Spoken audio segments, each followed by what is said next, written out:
2024 సంవత్సరంలో ఆంధ్రప్రదేశ్ రాష్ట్రంలో జరిగిన సార్వత్రిక ఎన్నికల్లో అద్భుత ఘన విజయం సాధించిన పవన్ కళ్యాణ్ గారు తర్వాత ఆంధ్రప్రదేశ్ రాష్ట్ర ఉప ముఖ్యమంత్రి హోదాలో ప్రజలకు నేడు మెరుగైన సేవలు అందిస్తున్న విషయం మనకందరికీ తెలిసిందే. మరోవైపు ఆంధ్రప్రదేశ్ రాష్ట్ర అభివృద్ధికి తోడ్పాటిస్తున్నారు పవన్ కళ్యాణ్ గారు. ఇదిలా ఉండగా కేంద్ర ప్రభుత్వ పెద్దలు కూడా సఖ్యతగా ఉంటూ ఆంధ్రప్రదేశ్కి రాష్ట్రాలకి రావాల్సిన నిధుల్ని త్వరగా రప్పిస్తూ ఆంధ్రప్రదేశ్ అభివృద్ధికి పాటుపడుతున్నారని చెప్పుకోవచ్చు. ఇదిలా ఉండగా పవన్ కళ్యాణ్ గారి గురించి రాజకీయ నాయకులు, సెలబ్రిటీలు ఆయన చేస్తున్న అభివృద్ధి గురించి సంచలన వ్యాఖ్యలు చేస్తూ ఉన్నారట. తాజాగా కేటీఆర్ గారు షాకింగ్ కామెంట్స్ చేశారట.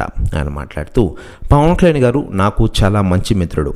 ఆంధ్రప్రదేశ్ రాష్ట్ర ఉప ముఖ్యమంత్రి హోదాలో ప్రజలకు మెరుగైన సేవలు అందిస్తూ మరోవైపు రాజకీయాల్లో కూడా బాగా రాణిస్తూ ఉన్నారు. తన పార్టీని ఈరోజు రెండో అతిపెద్ద పార్టీగా ఆంధ్రలో నిలపడంలో పవన్ కళ్యాణ్ గారు బాగా కృషి చేశారు, బాగా పనిచేస్తున్నారు కూడా.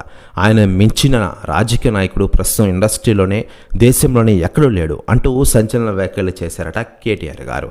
ప్రస్తుతం వ్యాఖ్యలు వైరల్ అవుతున్నాయి టోటల్ ఆంధ్రప్రదేశ్ రాష్ట్ర రాజకీయాల్లో.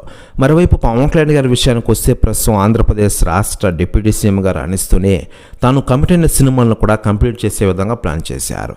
ఇటీవలే హరిహర వీరమల్లు షూటింగ్ కంప్లీట్ చేసిన పవన్ కళ్యాణ్ గారు త్వరలోనే ఓజీ సినిమా షూటింగ్లో జాయిన్ కానున్నారు.